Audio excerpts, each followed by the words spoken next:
Nabalot man ng tensyon, kaba at hinagpi sa umpisa, nagtagumpay naman ang mga suspek sa kanilang first fact-finding mission, kung saan nakuha nila ang blood type ng salarin. Aba, wah. Hindi pa tayo nagtatapos dyan, meron pa tayong susunod na ebidensya. Panoorin natin to.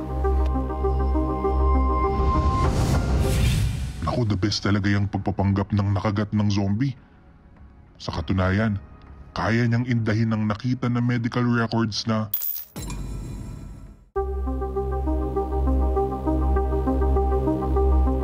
Medical records? Medical records!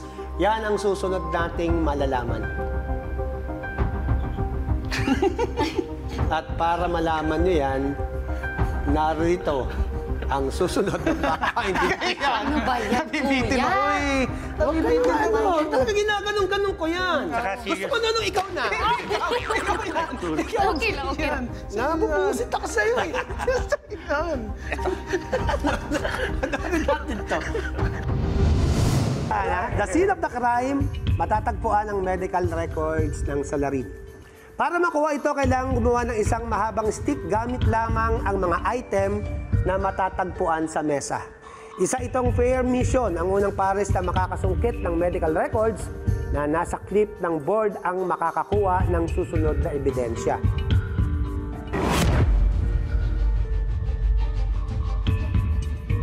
Dahil fair mission ito, hahatiin ko kayo sa dalawa. Magiging magkapares si Jenica at yung zombie. Hindi. Sinonong.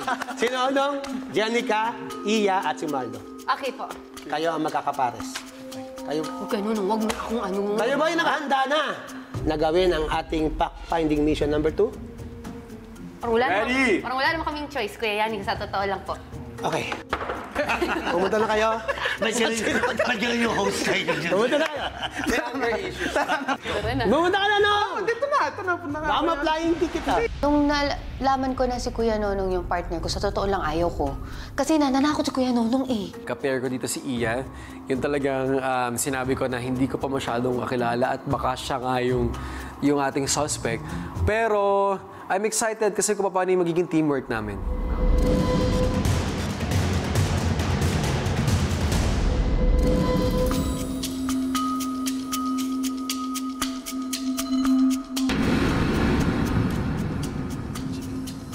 Wala pa. Check ko lang ba? Nasa likod, wala pa. Huwag kang magkakampi tayo. Huwag mo nga pala. akong anuhin. Lalo tayong mawawala nito. Pair na sila. Nonong, Jenica, Iya at Marlo. So kailangan namin gamitin yung mga nasa harap namin para makuha nga yung medical record. Kumusta, ito, may tanong lang ako. Kumusta yung, nyo, your health? Kasi, about sa medical records. Sa health, Sa edad natin ito, kay ikaw. Ako, sa health naman, kakapaano ko lang kaka-check up ko lang.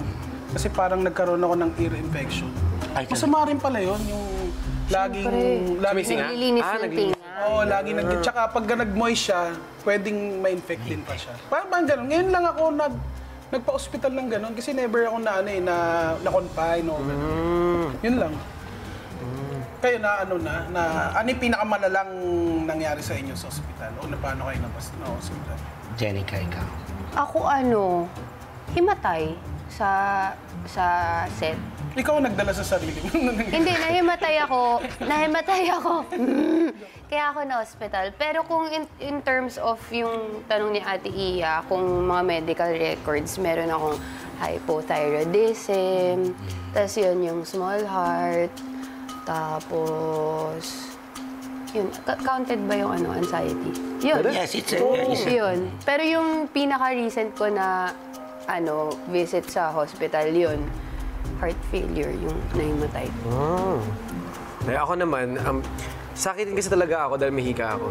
So, nung bata ako, nagmuntik na talaga ako mad-dead, 50-50. Nabutas kasi yung lungs ko. So, nung nabutas yung lungs ko, parang nag-turn na ako ng purple. Hindi na ako nakakahinga.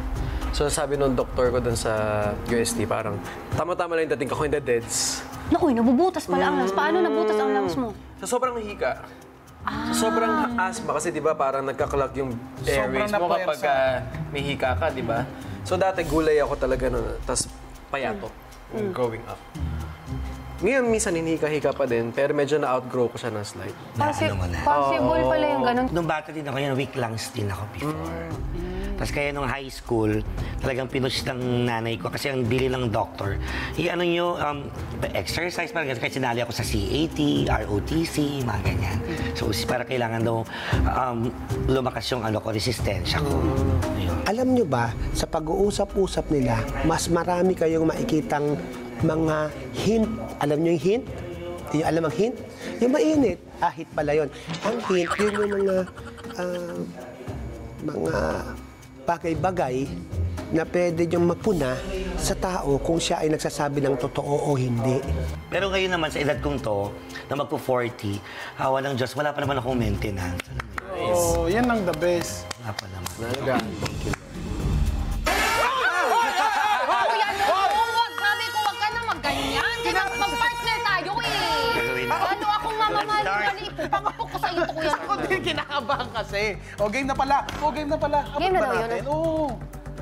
Hindi, dapat hindi, kuya. Parang dapat dalawa natin tong ipagkakabit. Ito munang dalawa. Tinansya ko muna kung... Pagdudugtong-dugtongin nila yan, map, yung walis tambo, pagkatapos, yun, susungkitin nila yung medical file na yun. Itong pangawit. Ikaw ang kasi ikaw ang... Ayan. Sige. Ayun.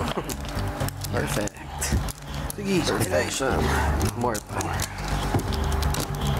Okay, sorry. Ayan po. Okay. Matibay ito.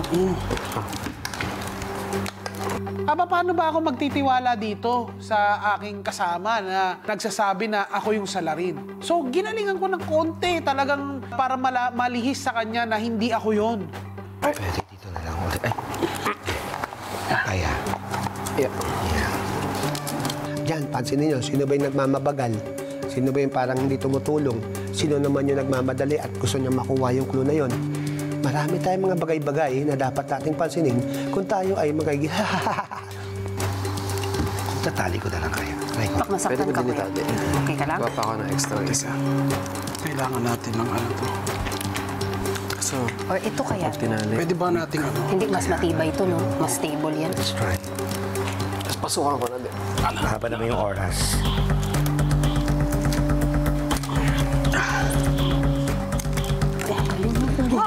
Na!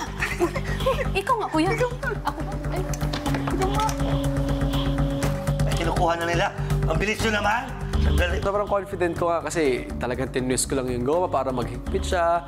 Kaso, masyado yata namin na-overthink na patatagin yung base. Anong nangyari? Naunahan kami. Nagulat ako na manunungkit na sila. Wala yan. Ay, guluhin pa rin, guluhin. Ay! Wala. Tayo dito na Wait lang, tayo. sorry. Dito ako sa green. Hawakan ko yung green. Sige. Tapos nung susungkitin na namin, feeling ko nakatulong yung height ko. Kasi since matangkad ako, kaya kong hawakan yung far end nung broom para ma-hook ba yung medical record.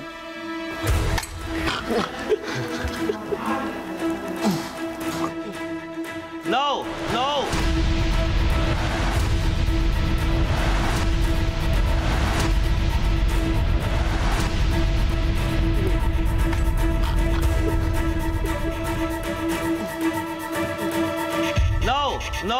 No, guluhin mo.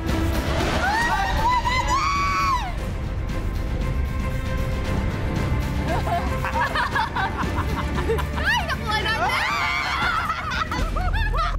In fairness, pabilis yung dalawa. Ang bilis nila.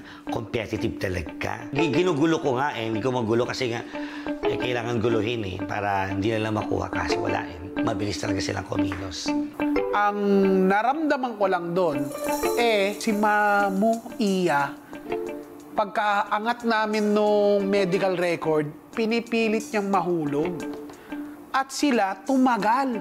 Ang sabi ko, hindi kaya isa sa kanila dahil dinidelay nila yung pagkuha. Yung kilos nilang bilis na yon, alam mo, gigil na gigil sila na parang mahulaan kung sino sila rin, pero baka sa kanila isa din sila rin. Yung pwedeng umacting din sila, yung gano'n.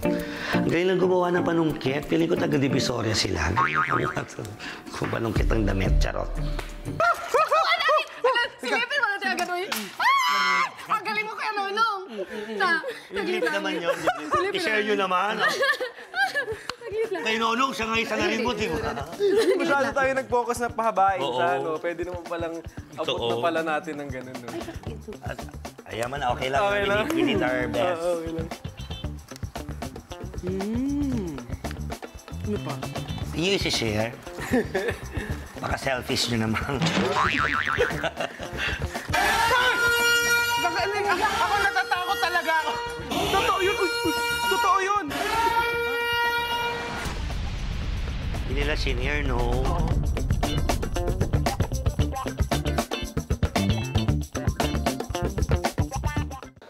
Pumasok na ang pares na nakabuo ng fact-finding mission number 2.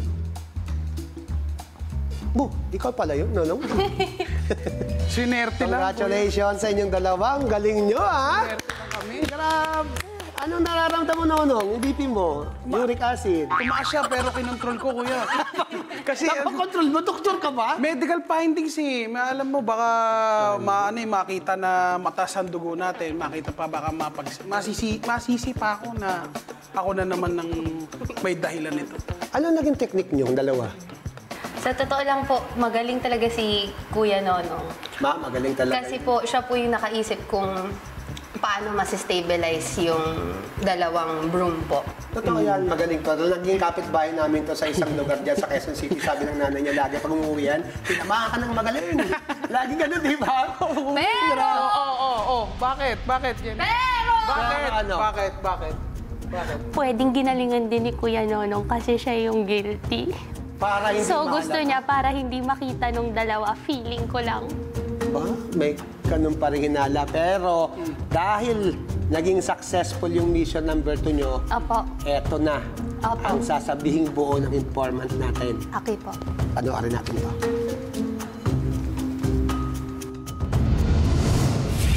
Ako, the best talaga yung pagpapanggap ng nakagat ng zombie. Sa katunayan, kaya niyang indahin ng nakita na medical records na meron siyang gout. Malaking impormasyon to. Ang alam ko, alam ito ng marami. Baka nga alam ng papa, pati mama mo. Lahat ng kapitbahay mo na rin. Mag-ingat kayo sa kanya. Meron siyang kambing. Hindi, gout yung. Gout, Gout yan. Gout. Ito, kuya, oh. Gout? Ayan, Ito, medical. nakalagay, kuya, oh. Gout. Dalawa yan. Kasi- Hinaan mo lang. May gout. Ikaw ba, Nonong, may gout ka, di ba? May gout ako. Pero, Ito pa po. matagal nang wala. Common daw siya medyo sa may overweight, ganyan. Hindi man overweight si Kuya Nonong. Healthy man yan siya. Ay, si Kuya Nonong talaga to! Ganun. Nawala na yung gout mo. Oo. So ngayon, wala ka ng gout. Wala na akong gout. Ako naman si Lenlen, yung wife ko, meron naman sa akin gout. Iba yun. Iba naman yun. Yun ang talagang tamang hinala. Anong masasabi niyo doon sa ebidensya? Nakakadalawa na tayo. Type O, na may kaakibat. Yung type O, nakakaugali ng tao na may type O na dugo. Ngayon naman merong gout. Ito ang tanong ko sa inyo. Opo. Nasa inyo yung ebidensya number 2. I-share nyo ba kay Iya at kay Marlo sa kanilang dalawa o sosolohin nyo? Bibigyan ko kayo ng 1 segundo para... bibigyan ko kayo ng time para mag-usap. Sige, mag-usap kayong dalawa kung i-share nyo o hindi. Share ba natin? I-share naman kaya ni Jenica at Nonong sa ibang mga kasama ang kanilang nasungkit na ebidensya. Tutukan yan bukas. Special Agent Karina, bigayan na ng pabuya.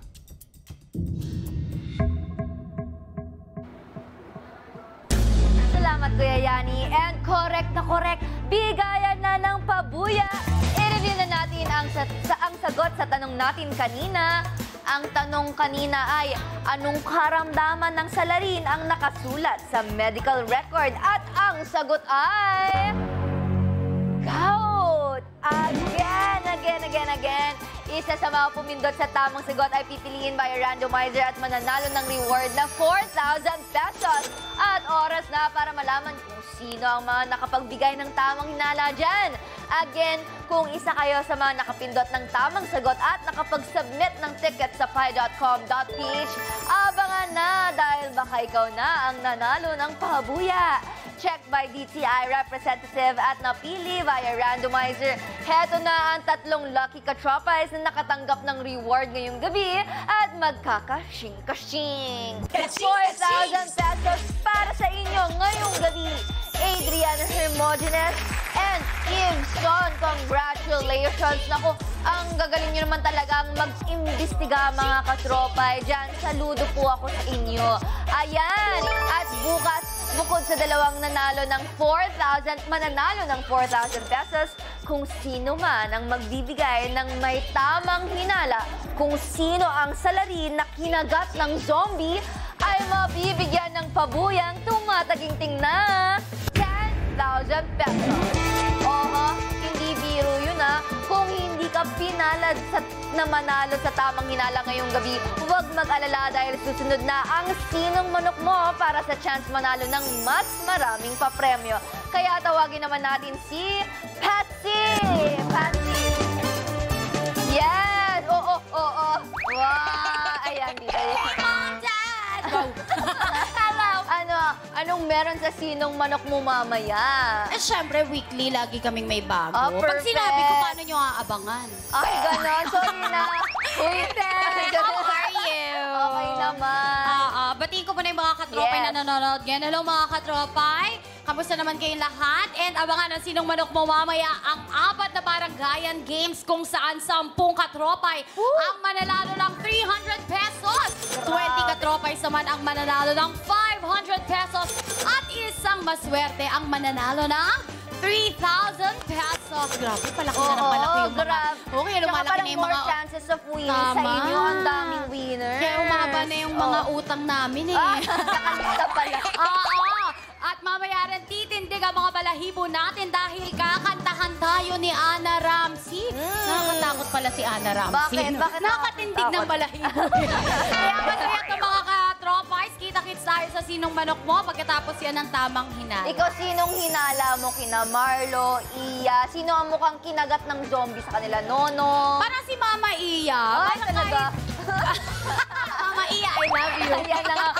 Maraming salamat. Kita-kits sa sinong manok mo. Ayan, maraming salamat. Ayan, salamat muli sa lahat ng nakiimbestiga. Kita-kits ulit bukas dito pa rin sa Tamang Hinala. Ako si Karina Bautista, ang inyong special agent. At kung nabitin kayo sa takutan, narito pa ang mga dapat abangan bukas. Panoorin natin to.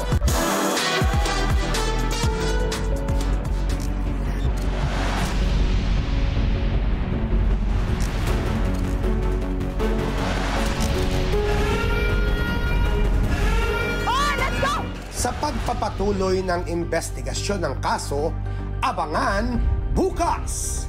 I-share nyo ba kay Iya at kay Marlo? Bato.